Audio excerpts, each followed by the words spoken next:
Hubo un día en que el sol no salió con claridad, un día en que el viento sopló desde el este con un sabor amargo, y hasta los árboles antiguos se inclinaron con miedo.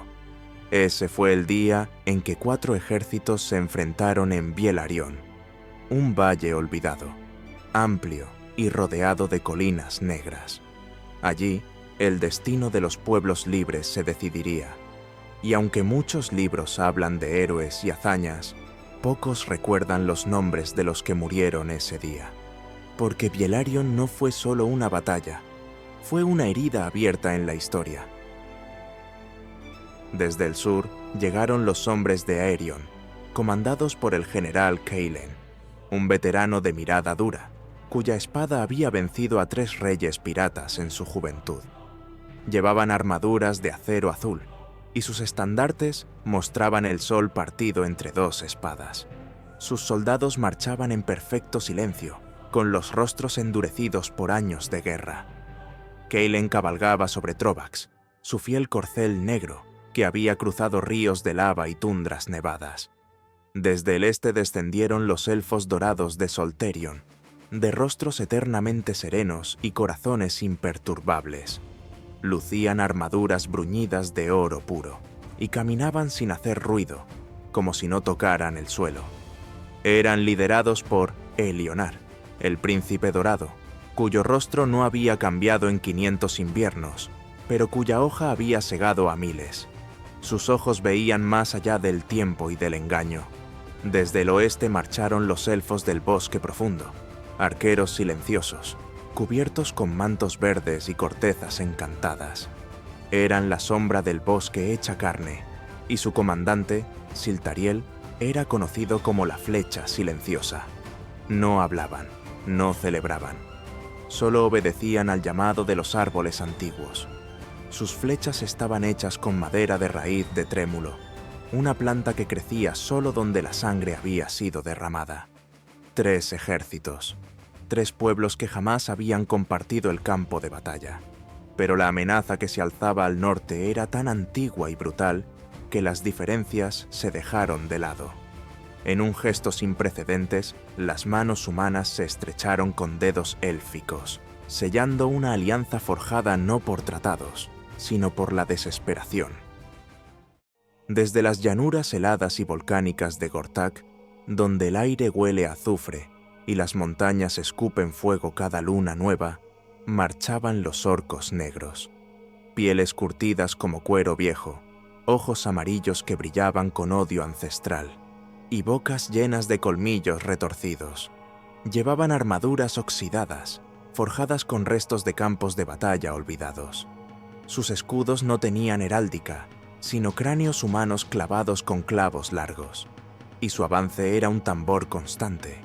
Pies pesados, risas crueles, el sonido metálico de armas golpeando contra escudos.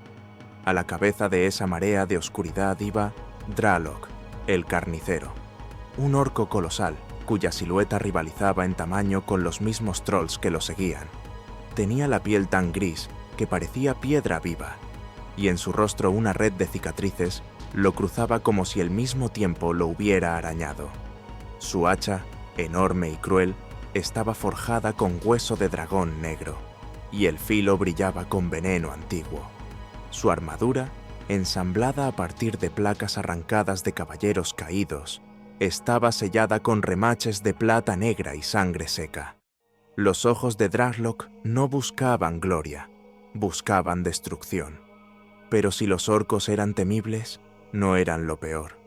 Detrás de ellos, tronando la tierra con cada paso, venían los trolls de piedra, bestias de más de 4 metros de altura, de piel áspera como granito y ojos pequeños pero crueles.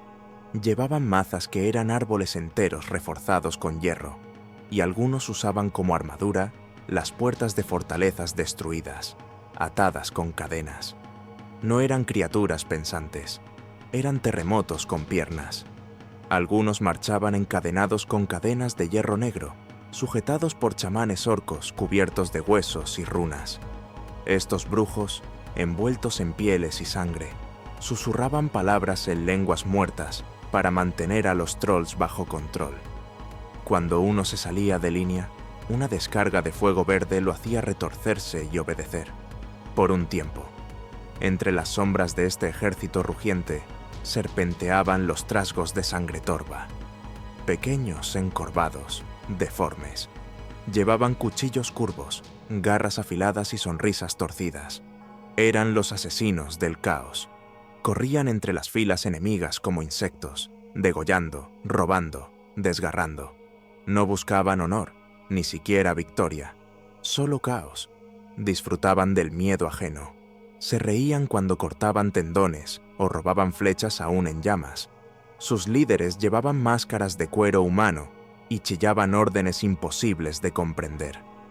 Al anochecer, devoraban los corazones de los muertos para ganar fuerza, y algunos incluso se enterraban bajo tierra antes de las batallas, emergiendo desde abajo en mitad del combate como pesadillas vivas. Pero aún había más. Desde el horizonte marchaban los engendros de la hoguera sombría, bestias deformes, algunos con más de 2 brazos, otros con cráneos abiertos, cuernos, espinas y ojos incandescentes. No tenían nombre, ni historia, ni alma. Eran nacidos del abismo, de rituales oscuros donde los chamanes orcos mezclaban carne, fuego y odio. Avanzaban babeando, arrastrándose o galopando como aberraciones.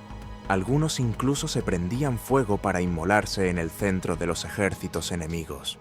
Y en medio de toda esa abominación, una figura destacaba sin mover un solo dedo. Karnag, el portador del velo. Montaba un gigantesco lobo negro de ojos rojos, tan grande como un caballo de guerra, con colmillos que sobresalían como dagas. Karnag vestía una capa púrpura oscuro, bordada con símbolos de profecías y maldiciones. Su rostro estaba cubierto por una máscara de hierro bruñido, y de su espalda colgaban reliquias hechas de huesos élficos. Karnag no hablaba, no gritaba, no blandía espada. Observaba, movía sus dedos, y con ellos, el destino. A su alrededor, el aire parecía temblar. Su poder era la ruina de la lógica. Podía paralizar el alma de un guerrero con una mirada, o hacer que los muertos gritaran desde el suelo. Algunos decían que había hecho un pacto con una sombra del mundo anterior, otros que él mismo era un espíritu disfrazado de carne. Pero todos sabían lo mismo. Donde estaba Karnag, la guerra era solo un preludio del colapso. La batalla fue fijada sin palabras. No hubo tratados, no hubo mensajeros ni parlamentos. Nadie buscó tregua, nadie quiso dialogar. El encuentro en Bielarion era una sentencia ancestral, escrita mucho antes que los presentes nacieran. El valle despertó con un silencio ominoso, un presagio que hizo que hasta los más valientes contuvieran el aliento. Al amanecer del tercer día del 9º mes, cuando la neblina aún se aferraba a las raíces de las colinas, el cuerno de Aerion sonó 3 veces. Un sonido grave, profundo, como el lamento de un dios antiguo. No era solo una señal, era un juramento. Era el rugido de la dignidad de los hombres que no retrocederían. Desde las colinas del sur, los hombres de Aerion se desplegaron como un río de acero. Formaron falanges cerradas, con escudos entrelazados y lanzas alzadas como una corona de espinas metálicas. Sus estandartes ondeaban con la imagen del sol partido entre 2 espadas, y en sus ojos ardía una mezcla de orgullo, miedo y determinación. Desde el bosque aledaño, apenas visibles entre ramas vivas y musgo encantado, los elfos del bosque profundo se movieron como sombras antiguas. Se fusionaban con los árboles, con la tierra misma. Sus arcos estaban tensos, y las flechas, talladas de roble mágico, esperaban solo una orden para volar como la justicia del bosque. En la colina central, como si hubieran descendido de las estrellas mismas, se alzaban los elfos dorados de Solterion, resplandecientes, intocables, eternos. Sus armaduras de oro puro no eran una ostentación, eran símbolos de luz en un mundo que se oscurecía. No hablaban, no temblaban. Eran una ola de fuego detenido, lista para arrasar cuando el momento lo dictara. Y entonces, desde el norte, los tambores de guerra retumbaron. Un estruendo visceral. No eran instrumentos musicales, eran truenos de piedra, ecos de odio ancestral, latidos del corazón del caos. Eran golpeados con huesos sobre cuero curtido de bestias extintas. Y cada golpe hacía temblar la hierba, los cascos, las costillas. La tierra vibraba bajo el paso descompasado de los trolls de piedra. Caminaban como si cada pisada reclamara el mundo para sí. Detrás, los orcos arrastraban estandartes sucios, desgarrados, manchados con sangre seca, cabellos humanos y símbolos que maldecían el aire.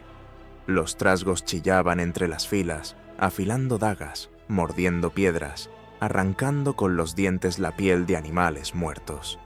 Eran como niños salvajes, esperando el permiso para devorar. Y luego, sin aviso, el cielo se oscureció. Pero no por nubes, sino por cuervos, miles, decenas de miles, oscuras siluetas aladas que cubrían el sol como una alfombra de alas negras. Daban vueltas en círculos, observando, chillando como si presintieran el festín de cadáveres que les esperaba. Sus ojos eran fríos y sabios, como si supieran que aquel día la muerte reinaría sin resistencia. Los primeros escudos temblaron, las lanzas se alzaron, relucientes, firmes, como un bosque metálico listo a recibir la tormenta. Los arqueros cerraron un ojo, apuntando hacia lo inevitable. Los capitanes se miraron entre sí, sin palabras, sin gestos, solo con esa mirada que se da antes de morir o hacer historia. Y entonces, el viento dejó de soplar, como si el mismo mundo contuviera el aliento. Un segundo eterno se extendió entre los dos horizontes. Un segundo en el que el destino se afiló, en que el tiempo se detuvo, y en que los dioses, si es que aún existían, decidieron observar en silencio. La batalla aún no había comenzado, pero ya todo estaba escrito. Los primeros en chocar fueron los hombres de Aerion. Con un rugido de 1000 voces, el acero se encontró con la furia de piedra. El general Kaelen alzó su espada y gritó: «¡Firme el acero! ¡Que tiemble el norte antes que nosotros!». Sus hombres bajaron los escudos al unísono. El sonido fue como el estruendo de una muralla que se cierra, pero la embestida troll fue como un terremoto. Cada uno de esos monstruos medía casi 4 metros, y sus mazas no eran herramientas de guerra, eran árboles muertos fundidos con hierro y hueso. Las primeras líneas temblaron, los escudos se astillaban, los hombres eran lanzados por los aires como muñecos de trapo. Un solo golpe bastaba para quebrar una columna de acero, y sin embargo, no retrocedieron. Kaelen estaba al frente, blandiendo su espada como si la muerte no existiera. Desde los árboles, la sombra se volvió letal. Los elfos del bosque profundo liberaron el primer aluvión de flechas. No se escuchó el zumbido. No hubo advertencia. Solo cuerpos orcos cayendo con los ojos vacíos, el pecho atravesado por puntas de madera encantada. Un troll colapsó, con 5 flechas clavadas en los ojos, rugiendo a la nada mientras su cuerpo abría una grieta en el campo. Las raíces del bosque, vivas y sabias, despertaron con furia. Se enroscaron como serpientes alrededor de tobillos enemigos, tirando de ellos hacia el suelo, hacia la tierra que ya reclamaba sangre. Los trasgos chillaban, intentando huir, pero eran aplastados por el mismo caos que habían desatado. Y desde la colina dorada, descendió la luz. Los elfos dorados de Solterion, como una ola que no conocía el miedo, bajaron en formación perfecta, sin una sola palabra. Sus espadas eran delgadas como hojas, afiladas como el juicio, y cada golpe era una danza, una sentencia silenciosa. No gritaban, no temblaban, no dudaban. Donde ellos pasaban, los orcos caían en montones, retrocediendo ante la presencia de algo que no entendían, la belleza mortal. Pero la victoria era ilusoria, el enemigo era infinito y brutal. Dralok, el carnicero, rompía líneas como una tempestad. Su hacha, forjada en hueso de dragón, destrozaba cuerpos, armaduras y escudos con igual facilidad. Mató a 12 hombres con un solo giro. Sus ojos no tenían compasión, solo hambre de destrucción. Kaylen lo enfrentó. El general no vaciló. Fue como ver a 2 titanes colisionar. Espada contra hacha, golpe contra golpe. El aire se partía entre ellos. El suelo temblaba bajo sus pies. Los soldados se detuvieron por un momento para mirar, como si el resultado de ese duelo definiera toda la guerra. 10 minutos de choque, 10 minutos de acero y sangre.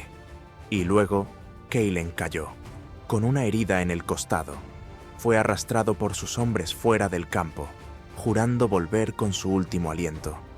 Y entonces ocurrió lo impensado.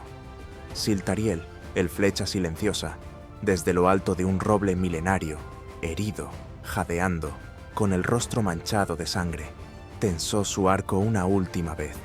Su mano temblaba, su visión se nublaba, pero su voluntad era de acero antiguo, y disparó. La flecha voló, como un susurro entre el caos. Atravesó el campo, atravesó la tormenta, y se clavó en el corazón de Dralok. El carnicero rugió con furia animal. Cayó de rodillas. Su hacha chocó contra la tierra, y por un segundo, todo el campo se detuvo. Los orcos miraron. Los trolls se detuvieron. Y luego, Dralok cayó. El suelo tembló con su muerte. Pero ya era tarde. El flanco derecho había sido roto. Los trasgos se desbordaban como plaga entre las filas, atacando los carros, los curanderos, las reservas de agua. Todo era caos. Los elfos dorados se reagruparon. Sus rostros no mostraban miedo, pero sus ojos sabían que el final se acercaba. Elionar, capitán dorado, tomó la espada de un hermano caído, alzando un nuevo estandarte, aún manchado en sangre. Sus palabras fueron simples, pero resonaron como un trueno. «¡No retrocedan! Este es el final del mundo o su renacer». El fuego se encendió de nuevo en sus corazones. El suelo se llenó de cuerpos, pero las filas volvieron a cerrarse. Y entonces, una luz emergió desde el este, una figura solitaria, una mujer, cabalgando un ciervo de guerra. Portaba una lanza tallada en la montaña misma, y a su espalda, una nueva legión. Esa mujer, de nombre olvidado para los mortales, era conocida entre los sabios como la Guardiana del Alba. Su pueblo había permanecido oculto en los altos valles de Elentor durante milenios, alejados de la guerra y el ruido, pero la tierra los había llamado, y ellos respondieron. La legión que la seguía descendió como un río de esperanza. Su sola presencia cambió el aire. El miedo retrocedió, el suelo se templó, las heridas dolían menos. Los guerreros del alba formaron líneas impecables, con escudos curvados de bronce vivo y lanzas que parecían cantar al viento. Su entrada a la batalla fue silenciosa, como si el mundo contuviera la respiración. Los trasgos huyeron, los orcos vacilaron, los trolls, por primera vez, dudaron. Y entonces, ella habló. Su voz era calma, pero su eco se oyó hasta en las montañas. Hoy, la tierra sangra, pero mañana florecerá. Con un gesto de su lanza, los cielos rugieron y una columna de luz envolvió el campo. No era fuego, no era magia, era equilibrio. Elionar, Kaylen, los últimos elfos del bosque, los heridos, los cansados, todos sintieron algo dentro de sí encenderse. Una última chispa, un último rugido, y así comenzó la carga final. La cuarta y última oleada, una danza de acero y luz, de sombra y fuego, una sinfonía de gritos, coraje, caída y renacimiento. La batalla de Bielarion no terminó esa noche, terminó con el amanecer. Cuando la primera luz del nuevo día tocó el valle, no quedó ningún troll. Los orcos que sobrevivieron huyeron hacia el norte, perseguidos por las flechas cantantes del bosque. Karnag había desaparecido, dejando tras de sí solo su báculo quebrado. Y en el centro del llano, los pocos que quedaban se miraron. No eran enemigos, no eran aliados, eran sobrevivientes. Elionar clavó su espada en la tierra. Kellen cayó de rodillas. La guardiana del alba levantó la lanza hacia el cielo, y el viento volvió a soplar. Desde ese día, el valle fue conocido como el Llano de las Cuatro Sangres, porque allí, hombres, elfos, orcos y trolls dejaron parte de su historia, de su odio y de su final. Cada año, las flores brotan solo en ese lugar, rojas como la sangre de los hombres, negras como la carne de los orcos, doradas como las espadas élficas, y verdes como la savia que llora el bosque. Dicen que ninguna semilla florece allí, salvo las que nacen del recuerdo. Y cuando el viento sopla desde el este, cuando el sol se esconde más temprano de lo normal, cuando los cuervos giran en silencio sobre la colina rota, a veces se oye un cuerno lejano, o un grito de guerra, o una promesa rota. Hay quienes afirman haber visto sombras moverse entre la niebla, otros aseguran haber oído pasos de piedra. Los ancianos no se atreven a acercarse, y los niños, en las noches sin luna, sueñan con ojos rojos entre las colinas, porque en Bielarión nada murió del todo. Solo duerme, y un día quizá despierte.